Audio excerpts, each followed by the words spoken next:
Hello everybody and welcome to Cause and Effect, a show about Vetus. This is the second part of the 8th episode of Season 2. And as usual, if you have not seen the first part, you should probably go back and you know this shit by now. So let's just jump into it. We are talking about card efficiency. Action efficiency. This turn around. And we discussed some statistic in the first part, and now we'll go a little bit more hands-on and dirty and talk about a few examples of action-efficient decks and decks that could be a little bit more action-efficient. We talked about the Ropecon final of 2009 in the first part, and Adam, who was the winner of that tournament. So we should and we talked about the efficiency of his card, whatever. This is his thing. We'll see how many actions we have and how we use them. Sorry. Go on, Adam. What are we talking about, actually? Yeah. It's just, this is the deck I played. And if you want to count the amount of action cards in the deck, it's easy to do. It's 1, 3. Just a little bit, what kind of deck? It's a dominate gun chain kind of deck, which plays for a lot with oneself and your second obedience. Okay. Second obedience and deflection. It's defensive. Yeah. So. Yeah. After we ended up at 19 actions in this deck. Which falls 6 actions short of how many actions I actually took during that game. So there's a discrepancy of 6 actions there, which could be an interesting thing to analyze. One of those actions was a hunt for 1? No, the discrepancy was to non-hunt actions was 6. Yeah. Yeah, exactly. When we pointed out in the the first part that it was a really long game, so it's kind of hard to draw any actual conclusions from it. Yeah, if you remove the last 3 turns of that game, which is more common to play about 12-turn game, then you will drop, from Adam's point, 7 actions. One of them being a hunt, so then you would have had a perfect amount. Though, for me at least, I can argue, going from your deck list, that conditioning and bonding are action modifiers, obviously, that increases the efficiency of an action. So, in a sense, when being action efficient, having 1 conditioning, like a bleed for 4 with conditioning, is an efficient action in my opinion. It could be even more efficient if you had an action card, but it's efficient enough in my book. So one could argue, depending on how you count the actions, you could argue that some bleed modifiers are actions as well, in a sense, if you follow me. So Adam, are there any other conclusions that you can take from this deck list, according to it includes lots of wakes, like 10 second tradition. So it of course allows me to take more actions, which I think is a good thing. It's either that or just don't play defensive at all. Just to not include defensive cards, I think is the best option. But this deck is, there are 10 wakes, and it's good. Not sure what else. It's not like so much more. We just wanted to show efficient. Action-wise deck, actually. But we have another deck with us as well. Isaac. Yeah. This is from the German Championships last December, so it's 2011, a few months ago. And it's played by Martin Schumacher. And this is also Tremere's. Coincidentally, this is basically a block block or wallish deck with a lot of thaumaturgy combat and some conditionings for hosting. Yeah. And some magic of the smiths. Opinion. Come again? Yeah, I just wanted to point out that this is just our opinion, that it could be a little more efficient. I mean, it's a tournament-winning deck, so of course it's a good deck, right? So we wouldn't bother with it at all. Yeah, exactly. So A transcription of that final would be awesome to actually state some more in depth about this, but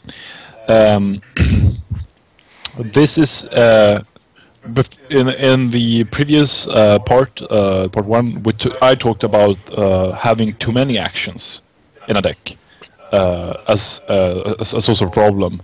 When I see this deck list, I get a bit uncomfortable because I see too few actions. The way I read the deck list. So I read 4 Magic of the Smiths and 5 equipments.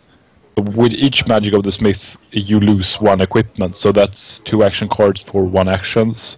So, in a sense, you could say that you have 5 equip actions. And 2 of them are Heart of Initiatives, which is unique.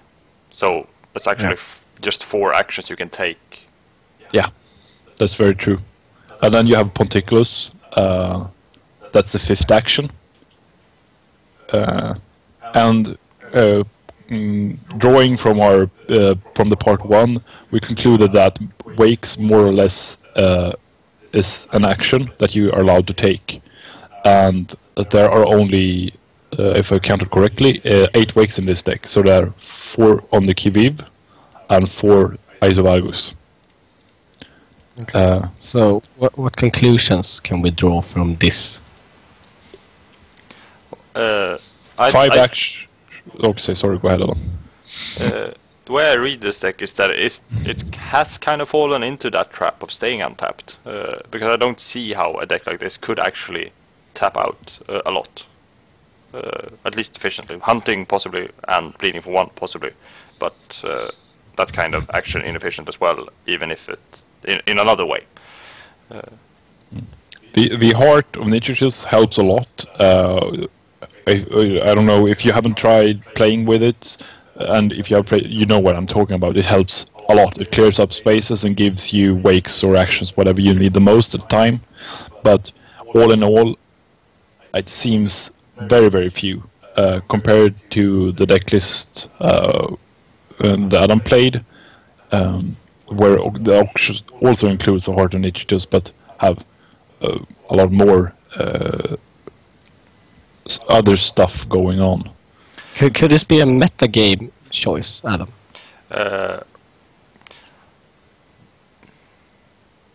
Yeah, possibly. If it's like there are no bounces, you can bleed without stealth, and eventually they'll have to block you, and then you can play your combat, and it's like rushing, but without playing a rush card. So if you're facing really few amount of bounces, a deck like this won't need rushes as much, and also the same goes for stealth or block denial. Is that you can stay untapped, and then you can enter combat with your predator during his turn if he has low amount of stealth, or if he plays no block denials. It's really easy to block that predator. So in that situation, like very few reactions, very few action modifiers. You yourself don't need as many actions, I don't think. Okay. And Isaac, you argued just a little while ago that the action modifiers, I see here, there's 8 conditionings, could count as actions, kind of. Is that? Yeah, that is probably true for this deck as well. Though, as I stated previously also, it's a half a action, so to speak, or half as efficient as if you had 50-50, like if you had 4 governs and 4 conditionings and you play them in combo, the actions would be almost twice as efficient. So that's very important to consider.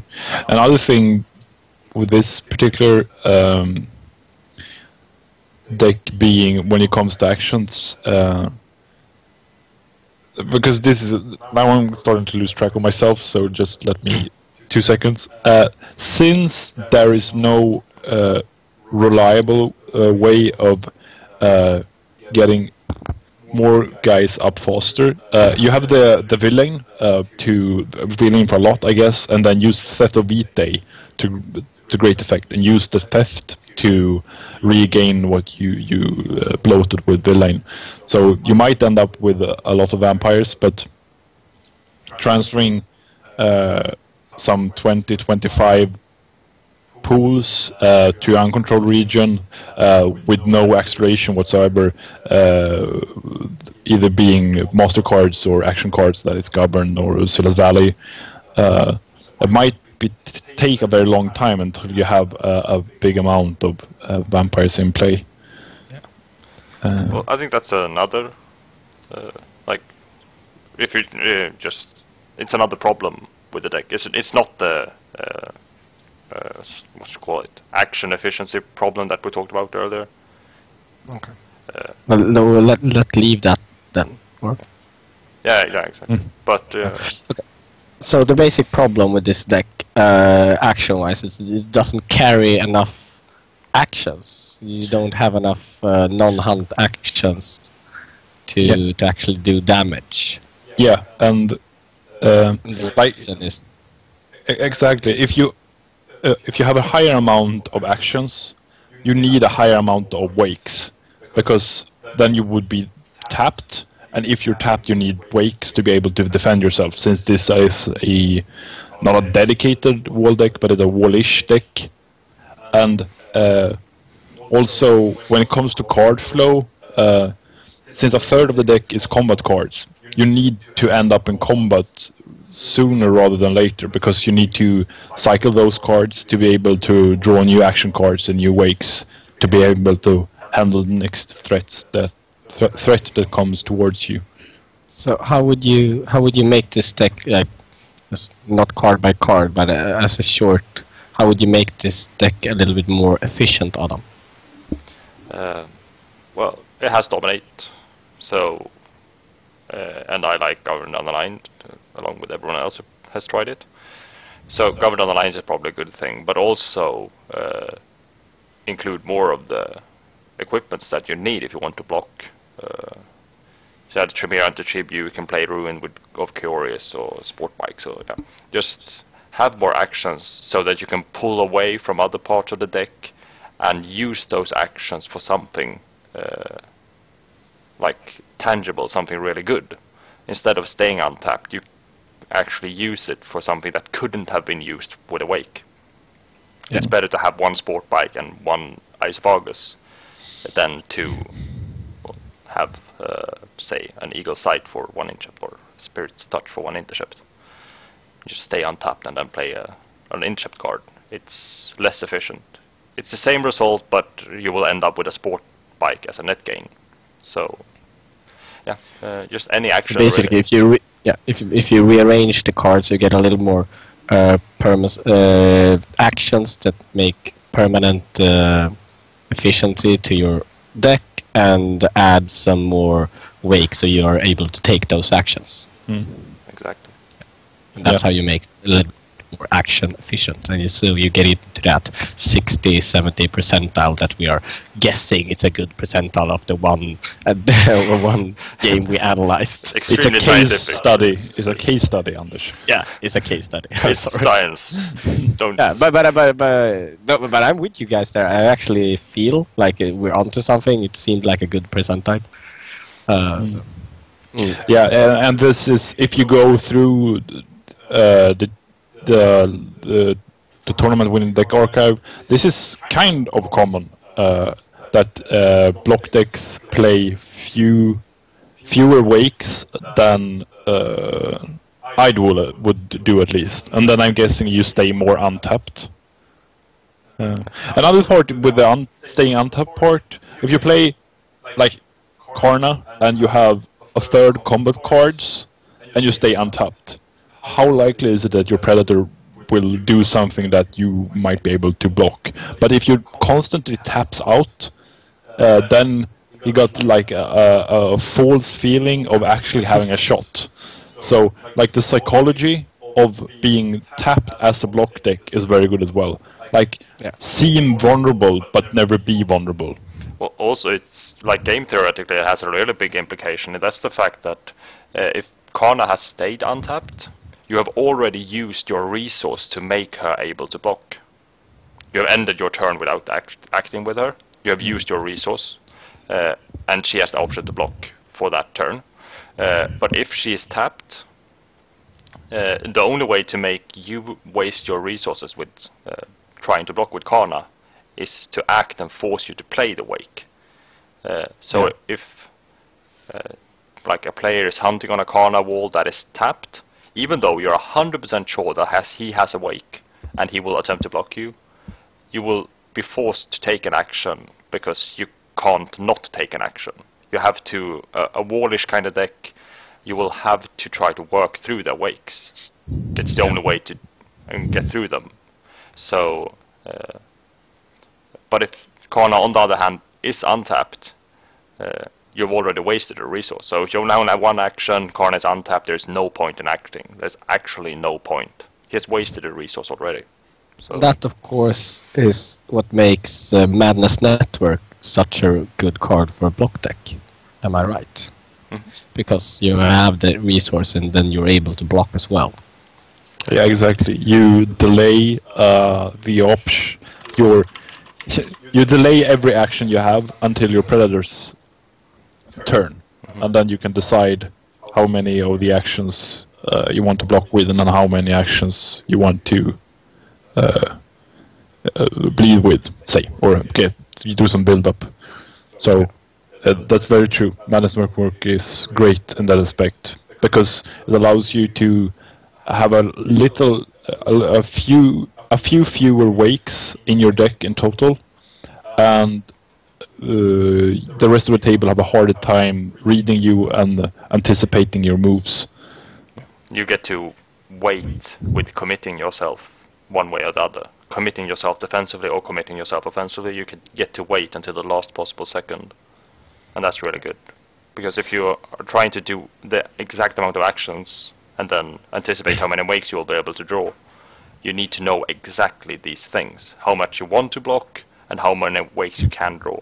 If you stay untapped and use Madness Network, you don't need to make that commitment ever, really. Yeah. This, of course, to some extent applies to Enkil Cog, which we will be discussing in a few minutes. Before that, is there anything more you would like to add to our subject of action efficiency, Adam? No, it's kind of a newly explored subject for us, and I presume most people, or I hope at least most people, feel like exhilarated about this subject and try to study it more, because transcriptions are really rare, and it's hard to make a real assessment after a game of your own game. So action efficiency is kind of in the unknown right now. Yeah. It's something you always thought of and you always knew about. You have to be efficient with your actions, and I don't want to waste an action hunting. It's like we need more data to support it. Yeah, it's like more a gut feeling than an actual knowledge. Has been a long time, and if the Vitis community works together, we can make it knowledge. Yeah. Knowledge is better than gut feeling, though it feels good. Knowledge is great, just knowledge is power. Exactly. Another thing I was thinking about is that you have actions and then you have cards that supports that action or makes it better or worse if you pick the wrong cards. The most obvious thing being bleed modifiers, but in this case I was specifically thinking about rushes and combat cards. Like, the combat cards are nothing without the rush, and the rush is nothing without the combat cards. So really the efficiency of that action and being efficient enough to be able to rush enough, if that's your primary strategy, then having the correct amount of combat cards and anticipating how many you need in each specific combat, and like balancing the combat cards towards the rushes are very, very important. Yeah, it's all about the yin and the yang in this game. The same goes for stealth with most other actions, or Yeah, vote push with vote actions. Wakes intercept to some extent. Yeah. Well, it kind of. I think intercept is only to counter stealth. Yeah, of course. In this like theoretical construction, but yeah, it's you need other cards to support your actions, of course. So that we're only analyzing actions just now, like in this situation. Yeah.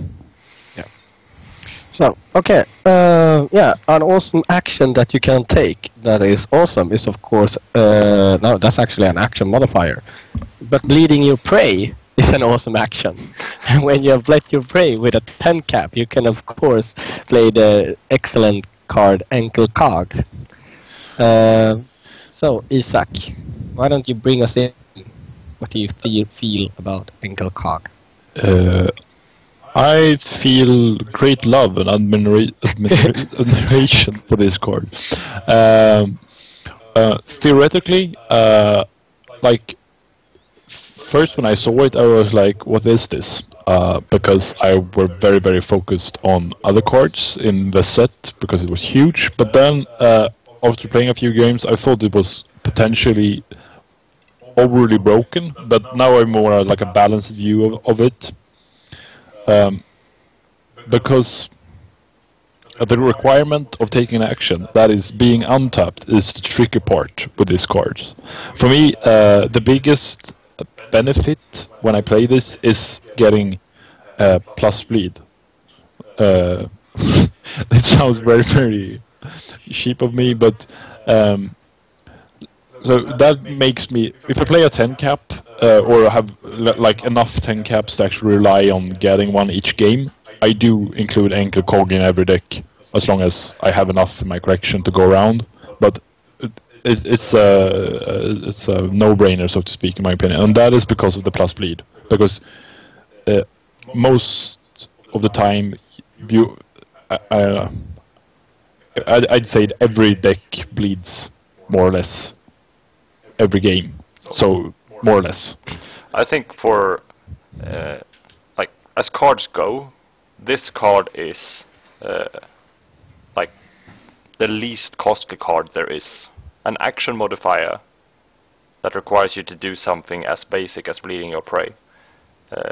It's so easy to get. Yeah. And that's the reason why it's good enough to only use it for plus bleed.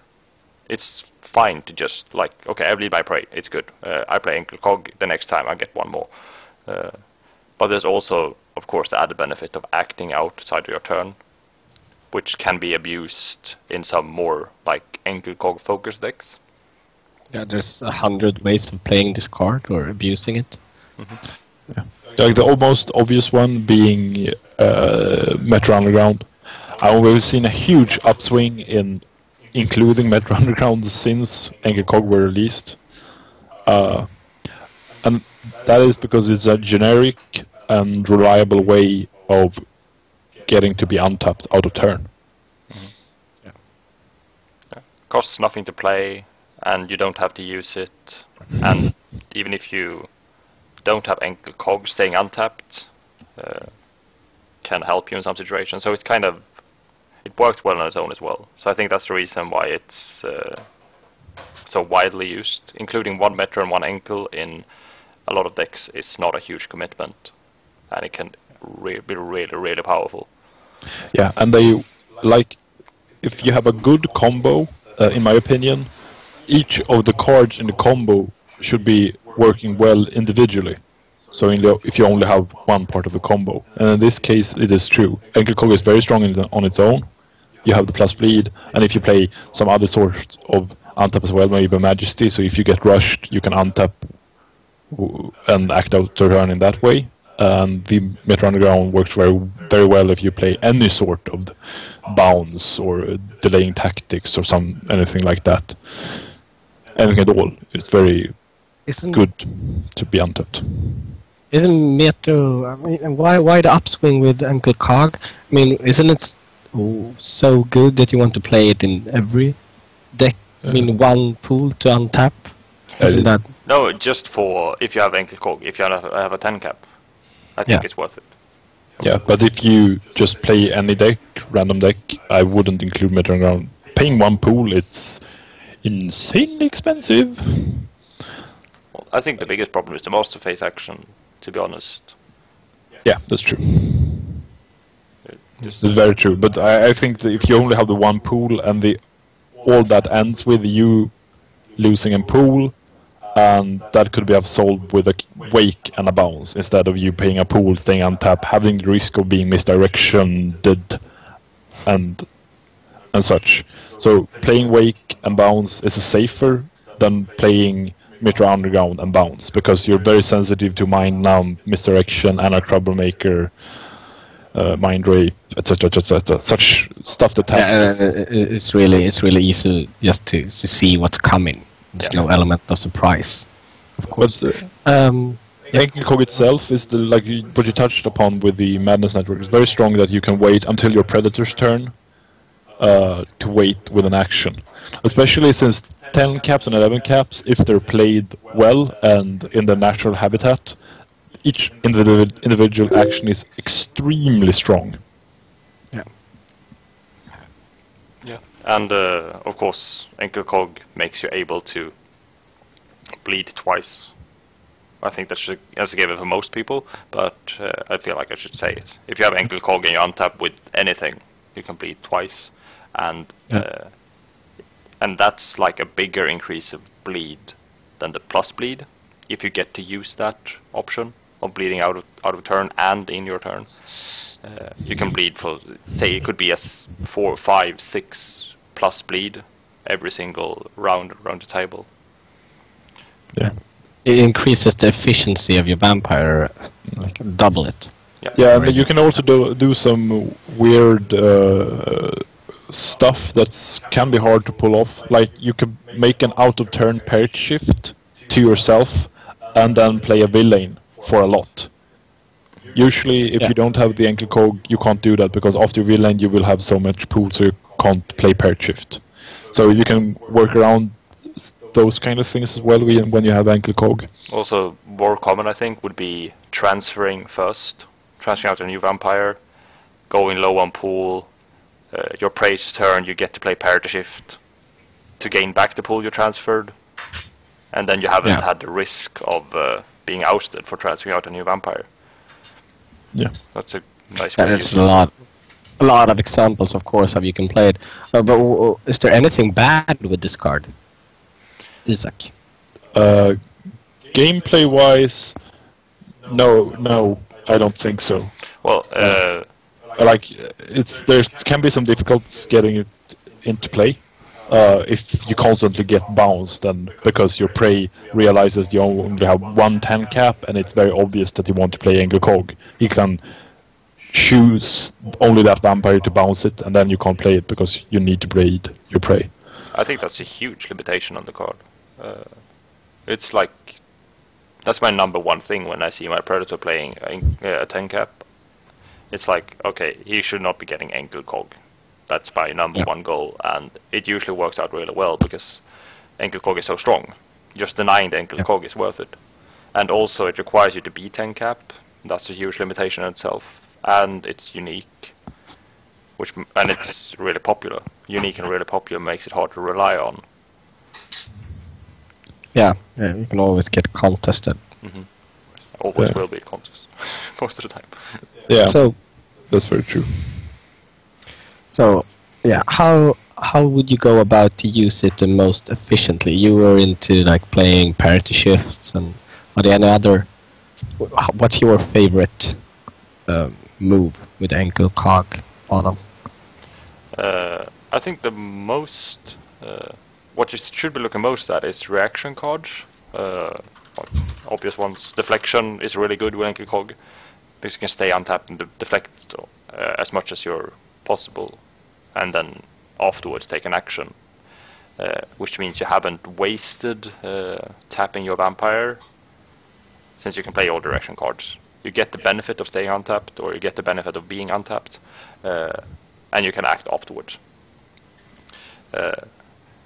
Only the reason why I bring up deflection and not another bounce is because deflection allows you to stay untapped, of course, afterwards. So, and obedience is also really good, because then you can just attempt to block anything, or if there's a rush deck somewhere on the table, they can't rush you, because you'll just play obedience and you'll stay untapped and they won't begin the combat.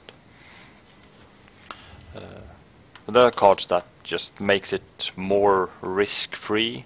Actually, it's like really good defensive cards for when you're untapped that you can be using with an Enkil Cog kind of deck. Isak, what's your?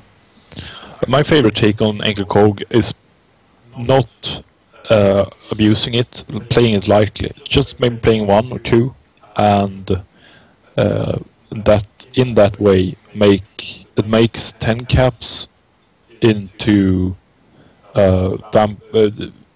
decks with 10 caps very playable. So I could build a deck around Saulot and make him efficient enough so that he is tournament viable, or Nurgle, or the Unnamed, those kind of vampires. Like putting them in an ordinary deck will include 1 or 2 copies, and then you make them more efficient so that they actually are tournament viable.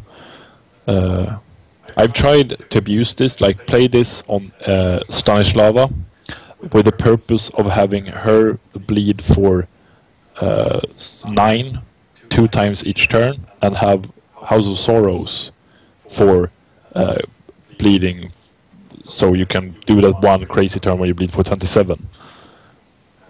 Like in your turn, your praise turn, and your ground praise turn. I've done this kind of the same, using the perfect. But I don't think it's as fun to play, and it is not as strong. It's very unstable. Yeah. You just fire your cannon and you see what hits, and it's usually not your prey. but it's funny. Well, for that reason, I think like bleeding powerfully with 1 minion isn't like a good strategy. Bounces are too prevalent. But you can do other stuff with it. Something that I haven't really seen that's competitive yet, at least, is Shatter the Gate. Yeah. Thinking about that. It's a funny card, and I don't think it will be viable without Enkil Cog, to be honest. Shatter the Gate is really strong. You need 3 actions of Shatter the Gate to Shatter the gates. Shatter the Gate, yeah. Yeah. You need 3 actions. And of course they have to be with the same volley, and it's non-repeatable, so it needs to be in different turns. So with Enkil Cog you can do it in Predator's turn, your own turn, and then in Prey's turn. So you can do it quite quickly there, but if you will do it without Enkil Cog, without acting out of turn, you will be forced to do it your turn and then wait, and your turn and wait. People will have lots of time to remove it. Yeah. So yeah. And I should probably bring this card up as well. I have a deck like this actually, which is quite fun to play, but it's probably not that good. But it works really well with Strix, which is a card that when you block, you get to untap afterwards, after blocking. So you can block and attempt to remove a Shatter the Gate with Strix, and then be untapped to play another Shatter the Gate. Something someone could experiment with, possibly. I don't know. But can you try to remove your own Shatter the Gate? No, it's just if someone tries to remove it, you're probably going to stay untapped because you want to try to shatter first. Like say in your Prey's turn, you want to try to shatter there, but your Prey tries to remove it. You'll be forced to block. If you block with Strix, you can act after you're blocked. Okay. If you don't have an untap card, you can't play the last gate. Okay. Because you're tapped. So with Strix you can untap after successfully blocking, and then like shatter the gate. It's a funny combo. And something that's also quite popular, or has been, at least when the set was released, was to play it with Cock Robin. Yeah, that deck is kind of neat actually. And Deep Song. And it's kind of like a toolbox. Cock Robin untaps after you plays Deep Song, and then you can play it on whichever level you like, and then untap, and then do it again sometime later. So you can bleed for 3, or you can rush, and it has plus strength and superior potence and animalism. Yeah, and you also have access to Freak Drive if you want to go that way. Add a few of those to get even more multi-acting going. Yeah, and also you can play second tradition domain and Mental Maze. I was gonna say Cat's Guidance. Cat's Guidance. There we go. Cat's Yeah. Guidance. When you play the Cock Robin deck. Yeah, you play second edition block and Cat's Guidance untap afterwards. Yeah. Another deck that I've seen some play, but maybe not seen in the tournament seen that much, is when you play either Luca Italicus or Monchada, the Thumb, with the Purge, because those make sense together, because both of them have Fortitude, and then you can do 2 purges in a turn. So you purge, you Freak Drive, you wait till your praise turn and you purge, and then you get to remove. You only Ambrosio or Luca Catoligus goes torpor for you, but for the other ones, 2 vampires goes to torpor. So you get a higher benefit, so to speak. But another thing that I think might be better is the biggest problem with Baltimore Purge, one of the bigger problems with Baltimore Purge is that after you played it, you get a target for rushes and diablerie. If you wait until your Predator's turn to play it, and then like out of the blue you play Baltimore Purge, they don't have the time to rush you. So just your Predator's turns end, and then it triggers more or less immediately. Mm-hmm. And also makes it harder for other players to plan their turns. Yeah. Because if you see, like your Predator or your Grand Predator have a Baltimore Purge, you can think, okay, maybe I'll choose this vampire, or I'll make sure that I can survive this. But you're not giving people that option, you know, with Baltimore Purging out of turn. Yeah, there's a lot of abusing of this card going on, of course. Yeah. I could go on if you want to. I think we're about to wrap this up, actually. Okay. I'm game. I'd just like to close on that it's helped 10 caps a lot. I think 10 caps was a really, really bad capacity to be before Enkil Cog was released. Like, there was no benefit from being a 10 cap. The 11 caps were always better, or more or less. They were all bad Arikas, all the 10 caps. But Arika can play Enkil Cog as well. Yeah. She can. But isn't every vampire in the game a bad Arika or a bad Anson? No, I actually think they have unique possibilities, these vampires. The one we talked about. Like, for at least it's fun to play them. Even if you want to be strictly competitive, maybe Arika is better. But they can be competitive, and it's quite fun to play the 10 caps with Enkil Cog, I think. Yeah, I'm just being an ass. I agree with you. They've 4-7. They've done a lot for the various 10 caps that we showed. Isaac, any more on the Enkil Cog? Yeah, but that would be another hour, so. Okay. Well, I think that kind of sums it up then. You can do another hour of Enkil Cog some other time.